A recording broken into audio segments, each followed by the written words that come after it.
Et bonjour, c'est Nicolas de Immobilier Compagnie, bienvenue dans cette nouvelle émission. Et cette émission n'est pas une analyse de qui veut être mon associé, pas encore. En définitive, j'ai fait le choix de faire une dernière, somme toute, émission avant de basculer sur les qui veut être mon associé parce que je suis tombé sur le scandale des arbres. Je t'en dis pas plus.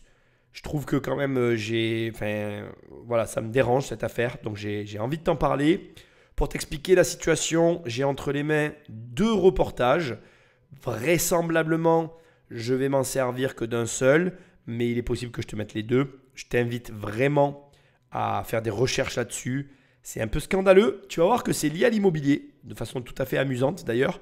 Et je vais te parler de sujets immobiliers dans cette émission, même si au départ, tu peux te dire que ça n'a rien à voir. Enfin, je voudrais juste te rappeler que je travaille toujours sur le gros podcast, que dès qu'il sera prêt, je te préparerai, je te dirai tel jour, telle heure, bam, gros podcast. Et puis en attendant, écoute, je te rappelle l'usage en prenant le téléphone d'un ami, en l'abonnant sauvagement à l'émission ou alors en me laissant des étoiles et un commentaire là où tu écoutes ce podcast. Sinon, tu peux aller sur immobiliercompagnie.com dans l'onglet formation. Il y a mes 2 formations et je t'invite à y aller. Tu as 300 € d'offert sur les 2 d'ailleurs, sur l'une des 2, sur celle que tu veux.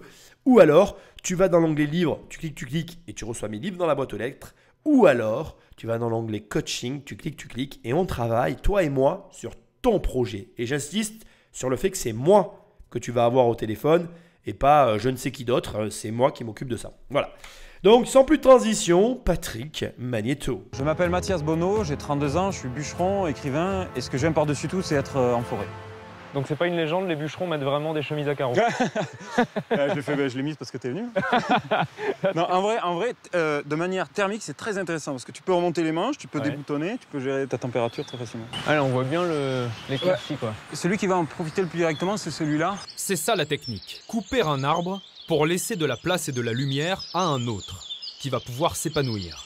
Il y a 2 manières de voir le capital qu'on a là, c'est que soit c'est un tas de fric, soit c'est un écosystème. Mathias connaît sa forêt. Il choisit ses arbres et les marque d'un coup de peinture. Tu vois, il y a des arbres qui ont des points rouges, il y en a un là, il y en a un là, tu vois. Ouais. Les points bleus, faut pas toucher. Du coup, on va de point rouge en point rouge et on coupe ça. Pourquoi t'as choisi celui-là alors? Par terre, il y a ces semis qui sont là. C'est-à-dire Alors c'est des semis, sauf que c'est des arbres issus de graines. Moi, j'ai rien fait là-dessus. Ça, c'est pas toi qui l'as planté, on est Non, c'est des arbres gratuits, ça. Et donc, eux, régulièrement, il faut leur apporter de la lumière. Ce qui est magique avec la gestion comme ça, c'est qu'en même temps, tu récoltes du bois, en même temps, tu es en train de régénérer ta forêt. Il y a un lien émotionnel en fait entre toi et tes arbres quelque part. Ouais, carrément. Ça t'aurait rapporté plus financièrement de tout raser? Faut même pas faire le calcul, quoi, parce que sûrement que oui, quoi. Donc t'es un bûcheron qui déglingue pas la forêt. On peut te définir comme ça. Allez.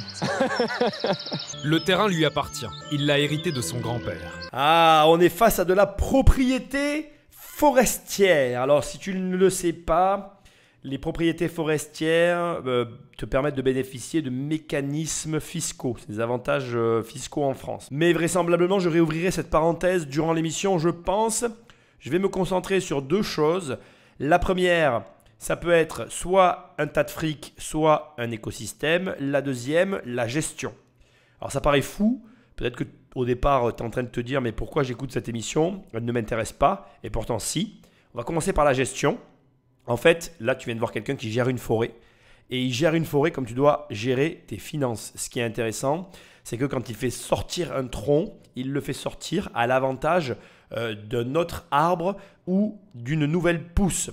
Et finalement, ça n'est ni plus ni moins que ce que tu dois faire pour tes finances. Si tu fais sortir des euros, c'est soit à l'avantage des nouveaux euros qui rentrent dans ton porte-monnaie, soit pour bénéficier sur du plus long terme de nouveaux euros qui arriveront par de l'investissement. Si tu arrives à raisonner comme ça, la forêt de tes finances se portera bien. Je pense que tu as compris l'image. Elle est drôle, enfin un petit peu. Et l'autre élément qui n'est autre que le premier, soit un tas de fric, soit un écosystème. Là encore, le parallèle, je le trouve magnifique avec finalement notre vie, notre manière de gérer nos vies, parce que là aussi, tout est business, le business est tout, et c'est un choix que de voir les choses sous cet angle ou pas.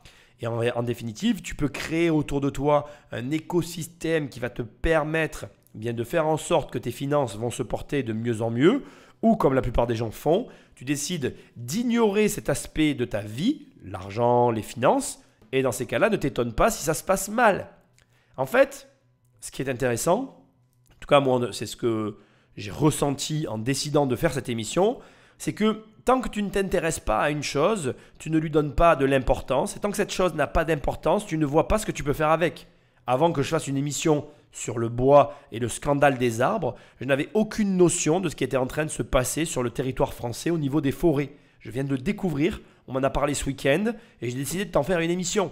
Et de la même manière, tant que tu ne te lances pas dans l'amélioration de tes finances, tu n'as pas conscience de ce que tu peux faire avec ton argent. Donc ça veut dire que prends le temps de donner de l'intérêt à des choses qui ne t'intéressent pas. Et c'est valable pour tout un tas de domaines de la vie. Je te dis ça parce que je pense que tout le monde est capable d'améliorer ses finances. Et je pense que dès l'instant que tu te donnes l'occasion de les améliorer, il va forcément se passer des choses. L'action amène toujours des résultats, bons ou mauvais. Et ces résultats, si tu les retravailles inlassablement, ils finissent toujours par porter leurs fruits. Et je répète toujours les mêmes choses. Sans plus de transition, la suite. Là, c'est la parcelle de chêne. Ouais, c'est le petit coin de paradis. Le bois du chêne, par exemple, c'est un bois génial. Mais qui met trop de temps à pousser. Trop, qui met beaucoup de temps à pousser. Trop de temps aux yeux de l'industrie. Trop de temps au lieu des industriels, ouais. Le chêne, il lui faut un siècle pour arriver tout là-haut. Trop long. Pas assez rentable pour le marché du bois. La notion de rentabilité et de temps sont intimement liées et ce qui est assez hallucinant, c'est qu'on colle ces notions sur quelque chose d'aussi important qu'une forêt qui devrait être exempt de ce type de considération. Mais passons, je pense que tu comprends maintenant le but de mon émission. D'un côté, on a les normes écologiques qu'on nous impose à nous, investisseurs immobiliers humains, en France bien sûr, parce que c'est valable en Europe, mais pas dans tous les pays du monde. On nous impose ces normes parce qu'on pollue, tu comprends, et que c'est très grave. Et de l'autre côté, on nous dit il faut planter des arbres parce que les arbres, ça produit de l'oxygène et ça pourrait nous sauver. Et quand tu mets ton nez dans la gestion des bois et forêts en France, tu te rends compte que là aussi, c'est catastrophique. C'est le barouf, comme tu vas le voir. Et tout ça, je trouve que, indépendamment du fait que ce soit ironique, c'est assez grave parce que ça pourrait être réglé beaucoup plus simplement. Et en fait, c'est juste une question de volonté. Mais encore une fois, il y a peu de gens qui ont de la volonté. Et je m'adresse à toi aussi. Parce que même toi, des fois, tu fais preuve de bien peu de volonté lorsqu'il s'agit de t'imposer des sacrifices pour atteindre les résultats que tu convoites. Et là, on a quelqu'un qui a la chance d'avoir hérité certes d'un bois de son grand-père, mais qui, au lieu de coller de la rentabilité dessus, a à cœur de voir s'épanouir, d'entretenir ce bois pour le faire survivre et pour le protéger de tout ce système capitaliste. Alors, je suis un capitaliste. Je pense que gagner de l'argent, ça sert à ça. Je pense que quand tu as de l'argent, il y a aussi une notion et une dimension qui consiste à dire qu'est-ce qu'avec mon argent, je vais essayer de protéger. Et je pense que la situation des bois et forêts en France est une ineptie totale parce que d'un côté, je te l'ai déjà dit, mais je vais avoir tendance à te le répéter toute cette émission, c'est une niche fiscale. Et de l'autre côté, c'est un enjeu politique maintenant puisqu'il faut planter des arbres. Et comme tout ce dans quoi les politiques mettent leur nez, ça devient une cacophonie monstrueuse. Et cette émission, elle a pour vocation et de te montrer une partie du scandale et aussi de te faire prendre conscience que tu dois devenir riche en fait. Je n'ai pas quitté, je m'en fous en fait. Démerde-toi de devenir riche pour commencer à t'engager sur des domaines comme celui-ci. On a tous des domaines qui nous tiennent à cœur. La question c'est qu'est-ce qu'on fait pour que ça change? Parce que c'est bien d'en parler, mais ça fait que en parler. Et en parler, ça ne change rien. Donc qu'est-ce que tu fais concrètement pour que ce qui te tient à cœur évolue dans la direction dans laquelle tu veux? Moi, ce qui me tient à cœur, c'est que les gens gèrent mieux leur argent. Que comme ce bûcheron qui gère bien sa forêt, toi, tu gères bien tes comptes en banque. Pour que, si tu as plus d'argent, tu puisses aider par tes choix financiers, par tes dépenses financières, les causes qui te tiennent à cœur. Parce que chaque consommateur, lorsqu'il donne de l'argent par exemple à McDonald's, qu'est-ce qu'il fait? Il permet à McDonald's d'ouvrir un nouveau McDonald's. Mais si tu donnes plus d'argent à McDo, il y aura moins de McDo. Donc la question que je te pose, elle est simple. C'est qu'est-ce que tu fais pour mieux gérer tes finances, pour avoir de l'argent, pour financer les causes qui te tiennent à cœur? Là, le marché du bois, comme tu vas le voir, c'est un scandale. C'est un marché qui nous touche directement à tous les niveaux, aussi par rapport aux matériaux dont on a besoin pour rénover nos appartements. Et tu vas voir que malheureusement, on subit les mauvais choix qui sont faits sur ce marché. Mais alors, que deviennent nos belles forêts naturelles? De chênes ou de hêtres? Eh bien voilà à quoi en sont réduits certains exploitants. L'un d'entre eux en Normandie va nous l'expliquer. la mort dans l'âme. On est forcé de les exporter. Donc on envoie ces bois-là en Asie. Cette semaine, je vais charger, je crois que c'est 60 containers. 60 containers de hêtres. C'est un monde absurde. Cette forêt française va traverser la planète. L'exploitant n'a pas trouvé d'acheteur dans la région. Les hêtres ont très peu de débouchés sur le territoire national. Ça, ce sont des chênes rouges d'Amérique. Une essence noble qui, en France, n'est pas du tout transformée, ou très peu. Comment ça, pas de débouchés? Comment ça, très peu transformé en France? Nous n'avons pas eu besoin d'aller bien loin pour trouver quelqu'un que ça intéresse. C'est le cas de ce charpentier. D'ailleurs, ce matin, Ça va être bon là. il se fait livrer. Alors là, on a du chêne et du hêtre. C'est du bois qui vient principalement de Roumanie. On sait de quelle forêt? Sincèrement, je ne sais pas du tout d'où ça vient. C'est un marché sans traçabilité. Quand il nous dit que son bois vient de Roumanie, il n'en est même pas tout à fait sûr. Ce qui est certain, c'est qu'il ne vient pas de France. Il n'a trouvé aucun fournisseur près de chez lui. Nous allons vous raconter l'histoire de l'exploitant qui rêve de vendre en France mais est obligé d'exporter, et du charpentier qui adorerait acheter en France mais se retrouve contraint d'importer. Ça nous gêne, sincèrement, ça nous gêne. On a des choses chez nous qui partent à l'étranger et nous on importe des choses de l'étranger. On marche sur la tête. Comment en est-on arrivé là? L'industrie française n'a pas les capacités de transformer tout ce que la forêt française produit. Donc il va partir en Asie pour être transformé en meubles. Les hêtres, les chênes, vont rejoindre le port du Havre, embarqués sur des porte-containers, et ils arriveront à destination 2 mois après la coupe. C'est complètement aberrant. Les exportations de chênes explosent. Elles ont été multipliées par 10 en 10 ans. L'exploitant forestier a fini par comprendre d'où vient cette absurdité. C'est que l'industrie s'est spécialisée dans ce qu'il y a de plus rentable, le pain. Les scieries se sont agrandies. Elles sont devenues démesurées. Et de plus en plus souvent, ces machines n'acceptent plus que du pain. Tant pis pour les autres arbres. Le problème aujourd'hui, c'est qu'on a très peu de scieries de hêtres. L'État aide les grosses unités de transformation et délaisse malheureusement les petites unités. Ça, c'est très dommage. Et moi, je me bats pour absolument sauver les petites scieries qui sont en zone rurale. Pour bien comprendre, lançons-nous dans un petit rappel, niveau CE1.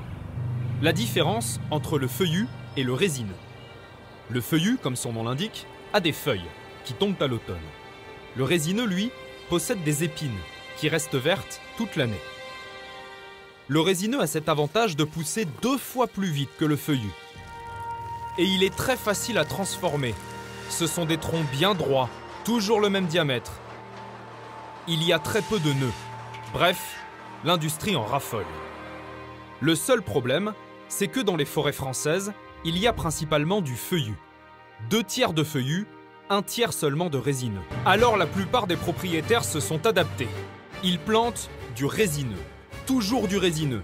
Que du résineux. En rang, comme on planterait des salades. Ce ne sont plus des forêts, ce sont des champs d'arbres qu'on récolte tous les 40 ans. Et pour qu'il n'y ait aucune repousse entre 2 rangées, on les asperge parfois de glyphosate. Le pesticide reste autorisé dans les plantations récentes. Toi aussi, en écoutant tout ça, tu sais pas trop quoi dire et t'es un peu sonné. Tu te dis, mais attends, mais j'étais pas au courant de tout ça, mais c'est quoi ce bordel? C'est incroyable, hein? Alors, je pourrais me lancer maintenant dans une critique de la situation. C'est la faute des politiques, c'est la faute des impôts, c'est la faute de nanana. Bon, tout ça, on sait tous le faire. Il faut être plus intelligent que ça, même si c'est difficile. Et même si quand tu écoutes tout ça, ça met un peu en colère parce qu'en plus, tu as d'un côté un charpentier et de l'autre un producteur de bois qui voudraient se vendre mutuellement des produits, mais qui ne peuvent pas en fait. Parce que toutes les critiques que je pourrais formuler, que tu pourrais formuler, qu'on est tous capables de faire. Qu'est-ce qui est intéressant en fait? Ce qui est intéressant dans tout ce qu'on vient d'écouter, c'est qu'il y a un énorme problème. Il y a un énorme problème dans lequel on s'est embourbé. Et en plus qu'on se soit embourbé dans ce problème, il y a d'un côté aucune volonté politique pour le résoudre. Et de l'autre côté, il ne semble pas y avoir de solution proposée. Mais qu'est-ce que ça représente ce que je suis en train de te dire? Ça ne serait pas une opportunité entrepreneuriale exceptionnelle? On ne serait pas face à une situation où une personne qui aurait une idée à proposer, qui puisse régler le problème des 2 parties, pourrait se prendre une énorme partie du gâteau au nez et à la barbe de tout le monde? Moi, je crois que ce genre de situation peut être vu de plein de façons différentes. Et je pense que le problème n'est pas du tout le capitalisme. Tu pourrais dire, parce que fondamentalement c'est audible aussi, hein, ça serait un très bon argument de dire « Regarde Nicolas, tu vois bien que le capitalisme a créé cette situation monstrueuse et qu'aujourd'hui il n'y a aucune solution pour s'en sortir et que l'argent a pourri même le cœur de la forêt. » Mais en fait, C'est faux. En fait, c'est par l'argent que tu peux régler le problème. Si demain, il y avait une entreprise qui se montait en France, qui trouverait un moyen de proposer une scierie adaptée finalement à tout type de bois et qui solutionne d'un côté pour le producteur et de l'autre pour le charpentier le fait que tout soit fait en France. Mais le mec, il se gaverait. Alors bien sûr, c'est facile pour moi, je parle derrière un micro et je suis en train de t'expliquer une notion qui existerait s'il y avait une opportunité entrepreneuriale réelle. Ce que j'essaye de dire, c'est qu'en gros, ce que je suis en train de dire là, à savoir proposer un service qui rapporterait beaucoup d'argent, ça existerait si l'opportunité était réelle. Quelqu'un l'aurait déjà fait. Eh bien, je ne suis pas certain. Je pense justement que souvent, les meilleures opportunités sont celles qu'on a juste sous les yeux et que personne ne veut saisir parce qu'au premier abord, ça paraît insurmontable. Et tu regarderas que toutes les plus grandes histoires, toutes les choses les plus folles arrivent et sont créées par des situations où on a tendance à se dire « Non mais c'est impossible qu'il y arrive ». Et là, on a un problème d'envergure qui ne me paraît pas si compliqué et, si tu es attentif et que tu suis mon travail, qui à mon sens a déjà été résolu parce que François Pinault, de la famille Pinault, premier du nom, pour lequel j'ai fait un podcast que je t'invite à écouter, a quand même fait fortune justement dans le bois avec une scierie qu'il a récupérée à son père.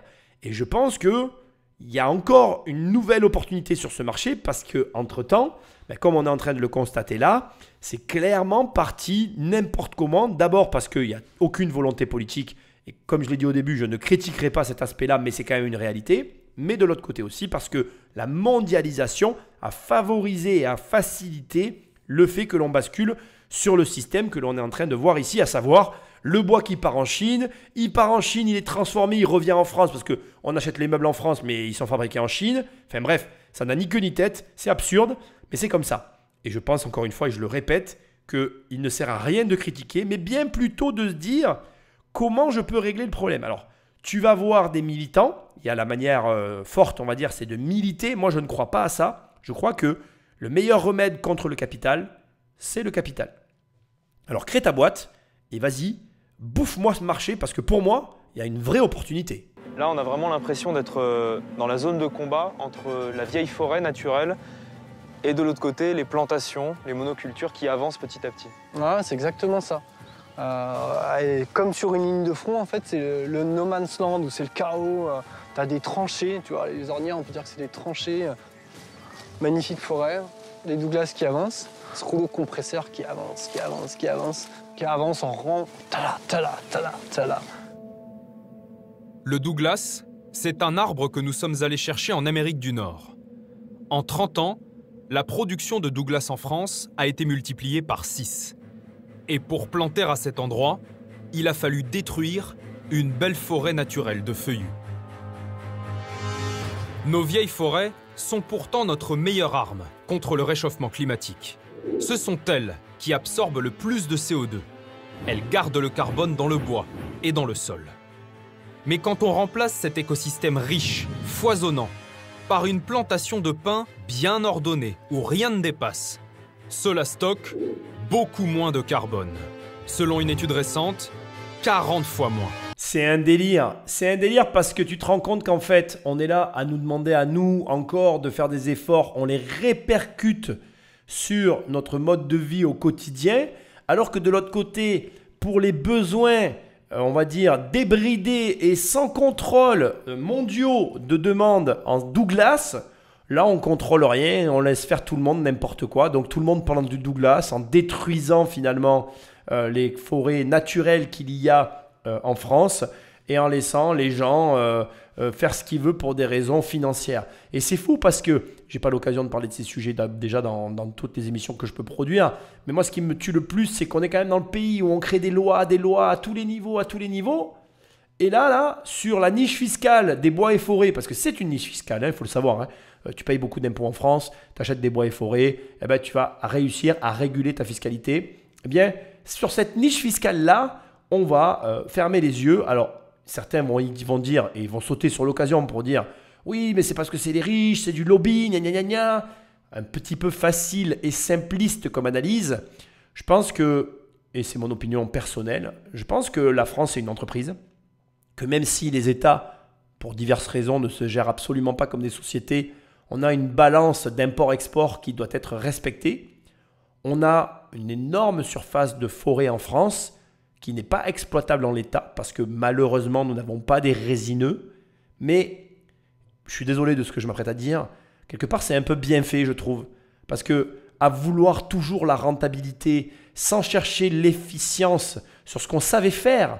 Parce qu'au lieu de dire il faut qu'on augmente l'exportation de bois. Et du coup, on va laisser et fermer les yeux les propriétaires de bois et forêts, on va les laisser faire un peu ce qu'ils veulent pour pouvoir nous faire du Douglas, pour pouvoir produire, tu vois. Au lieu de partir comme ça, on aurait dû soutenir le nucléaire pour devenir la première nation mondiale du nucléaire, le franchiser, se déployer à l'international en mode à l'américaine. Mais bref, c'est comme ça que je l'aurais vu. Eh bien non, on a sacrifié sur l'autel de la finance toute notre industrie, on l'a laissé filer et aujourd'hui on se rattrape aux branches, sans mauvais jeu de mots par rapport à l'émission que je suis en train de faire, en essayant de compenser l'export de bois par du Douglas qui n'est absolument pas le bois qu'on est censé trouver sur nos sols. Je trouve que, voilà, encore une fois, moi j'ai une vision très gestionnaire du monde en fait. Je pense que les choses, quand elles sont faites avec bon sens, et c'est valable pour tout, elles finissent toujours par fonctionner. Dans la mesure où tu n'agis pas à court terme et où tes actions sont toujours posées sur le long terme. Agis pour durer. Et si tu agis pour durer, tu finiras tôt ou tard par avoir raison. Alors, encore une fois, ce que je suis en train de dire est complètement faux. On n'agit pas pour avoir raison. Mais ce que je veux dire, c'est maladroit, mais je le laisse. Tu vois, je ne vais pas le couper au montage. Ce que j'essaye de te dire, c'est que les actions qui sont faites pour la qualité sont les actions qui sont faites et qui finiront par être reconnues. Qui sont faites pour durer, ce que j'allais dire, sont les actions qui sont faites pour durer. La qualité, c'est fait pour durer. Donc, toutes les actions qui sont faites pour la qualité sont des actions qui sont faites pour durer. Et les actions qui sont faites pour durer finissent par être reconnues. Crée ta boîte sur le long terme. Même si au début, tu ne gagnes pas beaucoup d'argent et que tu pourrais en gagner plus en prenant des raccourcis, entre guillemets, ne les prends pas. Parce que justement, ces raccourcis se font au détriment de la qualité. Et la qualité, c'est ce qui va te faire durer. Et ces actions-là, à long terme, elles seront toujours saluées par tes clients, par le public, par les personnes que tu cherches à atteindre. Je ne pense pas qu'il faille se soucier de la rentabilité, bien que ce soit important et qu'il faut vivre, je ne le remets pas en cause, mais tu dois toujours agir pour le bien de l'environnement, pour le bien de tes clients, pour le bien des personnes qui t'entourent, pour le bien de ta famille. Si tu agis comme ça, ça finira par payer tôt ou tard. Après, il faut tenir, mais quand...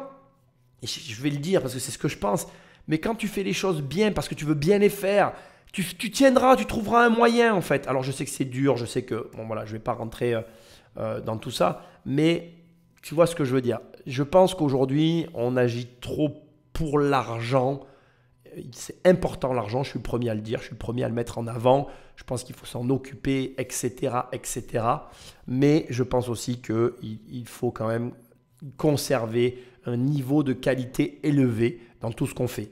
Et c'est ce niveau-là qui va amener les vrais résultats.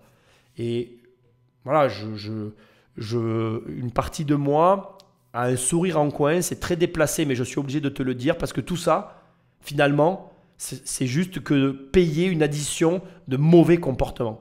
Quand à un moment donné, on a ce type de résultat, c'est parce que à un certain niveau, il y a des personnes qui ont mal agi, qui n'ont pas eu le courage de prendre les décisions nécessaires, les décisions difficiles nécessaires pour obtenir les bons résultats. Et tôt ou tard, tu finis par payer l'addition. Pour protéger nos forêts naturelles, il reste une dernière solution. Les racheter. Nous allons rencontrer la première personne qui a eu cette idée. Elle a créé un groupement forestier et elle va nous offrir une leçon de vie. Ah voilà, on arrive chez Lucienne. Ah bah tu vas voir, Lucienne c'est un personnage. Bonjour Lucienne. Bonjour Sylvain. Ça va? Ouais, bonjour. Ça va bien et toi? Bonjour. Enchanté. Je te présente Hugo. Je m'appelle Lulu du Morvan, j'ai 79 ans et depuis plus de 30 ans, je me bats pour sauver les forêts du Morvan. Il paraît que vous êtes un symbole de la lutte pour les forêts dans le Morvan. C'est beaucoup dire, un symbole. non, je suis simplement une militante parce que je suis très... Pour moi, la forêt, c'est une passion depuis toute gamine, quoi. Et là, ici, par exemple, il y a énormément d'abeilles. Ce sont des abeilles noires qui sont en voie de disparition, là. On a encore des coins magnifiques, donc c'est pour ça qu'il faut se battre pour préserver tout ça. Le jour où je serai plus passionnée, c'est que ça ira mal.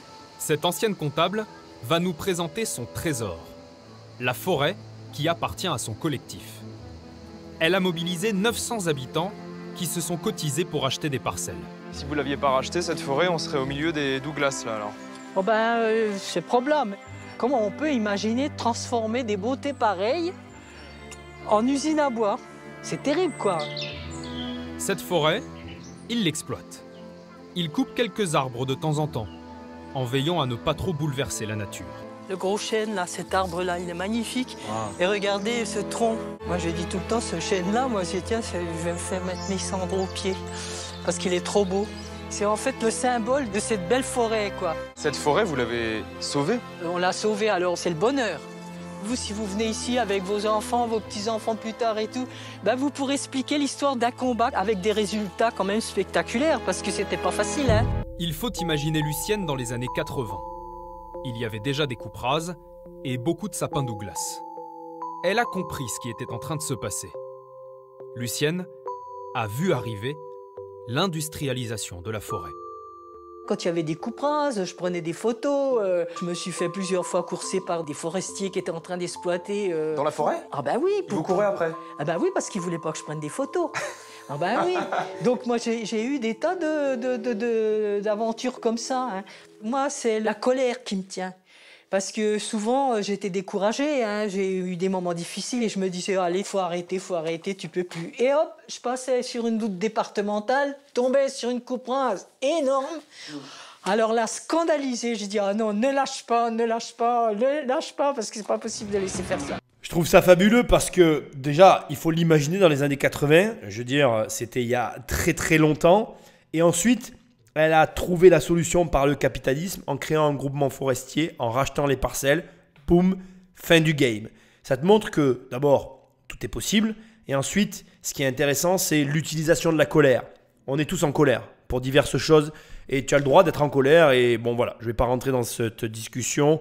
C'est ton droit. Très bien. Maintenant, comment tu utilises cette colère, cette rage? Tu peux rager dans ton coin, être un rageux comme sur Internet, laisser des méchants commentaires. Ou alors, tu peux produire, faire des choses, être force de proposition et utiliser cette énergie pour apporter un résultat. Encore une fois, je te l'ai dit tout à l'heure. Là, je suis en train de te présenter une opportunité entrepreneuriale sur fond de scandale écologique qui se passe en France, dont je suis certain que personne ne te parle. Indépendamment du fait qu'il y a une opportunité entrepreneuriale, comme tu peux le voir, il y a des militants qui font de leur colère, de leur rage, une force et qui s'en servent pour produire un résultat, à mon sens, hyper intéressant et qui amène à clairement se questionner sur ce qu'on fait pour les causes qui nous tiennent à cœur. Parce que ce n'est pas son argent qui lui a permis de racheter la forêt. C'est un groupement qu'elle a formé avec 900 personnes qu'elle est allée voir, à mon humble avis, au vu du profil de la dame, en one-to-one, donc c'est quand même beaucoup de boulot, et qui lui a permis de créer ce groupement forestier, aujourd'hui propriétaire d'une forêt, et dont elle peut se targuer qu'elle a réussi à sauver tout un écosystème. Moi, personnellement, ça me laisse songeur, et ça me permet de te dire, et de t'immiscer cette juste notion que rien n'est impossible. Il y a toujours des solutions et toujours la possibilité de prendre n'importe quelle situation et d'y apporter une réponse. Alors après, la réponse, elle vaudra ce qu'elle vaudra, mais il y a toujours une réponse à n'importe quelle situation. Ça ne tient toujours qu'à un seul et unique élément, c'est la force avec laquelle tu bouges ton putain de cul. Voilà, je suis un peu vulgaire, excuse-moi s'il y a des enfants dans la voiture, mais c'est la réalité. Les gens ne se bougent pas le cul. Ils restent là, leur cul vissé sur la chaise, à piailler, à critiquer, à avoir un avis sur tout, mais à ne jamais rien faire sur rien. Et du coup, il se passe quoi? Il se passe rien. Oh, surprise! Oh là là, je m'y attendais vraiment pas. Quelle chute surprenante! Donc, moi, je te pousse toujours à passer à l'action. J'essaye toujours de te montrer qu'il y a différentes manières de penser. Là, on est vraiment face à une façon originale, encore une fois, de solutionner un problème. Il y a eu des mouvements comme ça, solidaires, dans l'immobilier qu'on pourrait ramener à cette situation. On pourrait faire un parallèle. J'ai eu écho d'un groupement de personnes qui ont racheté des rues entières dans une ville ou dans un village parce qu'ils voulaient conserver l'architecture et éviter à des promoteurs finalement de venir faire la razzia sur des nouveaux immeubles dégueulasses, parce que bon, là aussi on pourrait avoir des discussions très longues sur le sujet. Et ils se sont regroupés, ils ont racheté ces immeubles, ils les ont rénovés, ils ont remis des logements sur le marché. Et en plus, il s'avère qu'à l'arrivée, ils ont été rentables. Donc tu vois, ce que j'essaye de te montrer au travers de cette émission qui peut paraître bizarre au départ, c'est que il y a des scandales en France dont on cache l'existence et qui recèlent de trésors. Parce que là, si tu arrives à solutionner ce problème, tu peux non seulement sauver la planète, mais en plus te faire un paquet de blé. Deuxièmement, il y a toujours des solutions. Ça me gave de voir trop de personnes qui viennent et qui me disent « Ah, mais je peux pas, j'ai un problème !» Mec, t'as pas de problème. Tant que t'as tes deux bras et tes deux jambes, t'as juste pas de problème. T'as que les raisons que tu te trouves pour ne pas agir. Ça te regarde, mais viens pas voir des gens comme moi pour leur dire après mais je comprends pas !» Moi, je comprends très bien. Il n'y a pas de souci là-dessus. Et troisièmement, parce que je dois quand même te le dire, oui, les bois et forêts sont une niche fiscale. Mais ce n'est pas ça le problème, encore une fois. Le problème, c'est que, en fait, on a un pays qui est dans une situation complexe aujourd'hui. Et cette complexité, elle fait qu'il y a des personnes qui vont optimiser une fiscalité qui est trop lourde. Demain, si tu crées une niche fiscale différente de ce qu'est la niche fiscale des bois et forêts, mais plutôt par exemple une niche fiscale qui consisterait à dire « je t'exente d'impôt sur le revenu si tu sauves la forêt et qu'en plus tu refais partir la biodiversité au sein de la forêt ». Ben, ça marcherait bien, tu vois. Je pense qu'on aurait plus de forêts parce que les gens riches mettraient leur argent dans les forêts en France, ils les aideraient à se déployer et ça fonctionnerait. Or aujourd'hui, la niche fiscale des forêts, elle est double, elle est fiscale et elle est d'exploitation. Je m'explique. En gros, tu achètes une forêt, tu vas avoir un avantage fiscal sur tout ce qui consiste à l'entretenir. C'est-à-dire que d'entretenir la forêt, ça va te permettre de défalquer de tes impôts cet entretien. Mais de l'autre côté, cet entretien de la forêt produit une exploitation de bois qui a un intérêt sur le marché. Et du coup, ben, comme toutes les personnes qui détiennent des forêts, généralement sont des personnes qui les ont pour des avantages fiscaux. Et comme toutes ces personnes sont généralement des entrepreneurs qui cherchent à optimiser ce qu'ils ont, quand ils se rendent compte que la forêt, elle est encore plus rentable quand c'est du Douglas plutôt que des chênes et je ne sais quel autre arbre qui devrait pousser sur nos sols, eh bien qu'est-ce qu'ils font? Parce que c'est un peu le défaut des gens comme nous. Et moi, je ne déroge pas à la règle. Le problème qu'on a, c'est qu'on va chercher toujours à optimiser ce qu'on a entre les mains. Et à partir de là, ben, on rentre dans le système du capital. On pourrait en parler pendant des heures. Pour moi, c'est un problème d'ordre politique et non un problème d'ordre capitalistique. À toi de me dire ce que tu en penses. En tout cas, ce qu'il y a de sûr, c'est que c'est un domaine dans lequel il y a de l'argent à gagner, et pas qu'un peu, pour celui qui se relèvera les manches et qui sera prêt à s'attaquer au problème et à proposer une solution viable et rentable. Juste un petit mot. Au début, j'avais prévu de te passer encore un autre reportage, mais que tu trouveras sur Internet. En fait, l'idée de cette analyse, je l'ai eue pour le scandale du milliard d'arbres, dont finalement, j'ai choisi de ne pas parler, mais que je vais évoquer à la fin de cette émission parce que je veux absolument que tu sois au courant de ce qui se passe, parce que je trouve que c'est important. Je ne sais pas si tu sais, mais notre roi, Jean-François Macron, a décidé de planter 1 milliard d'arbres en France. Et en fait, la situation est scandaleuse puisqu'il s'avère qu'il rase des parcelles de forêt et il replante des arbres sur les parcelles qu'il a rasées. Donc, il détruit pour refaire.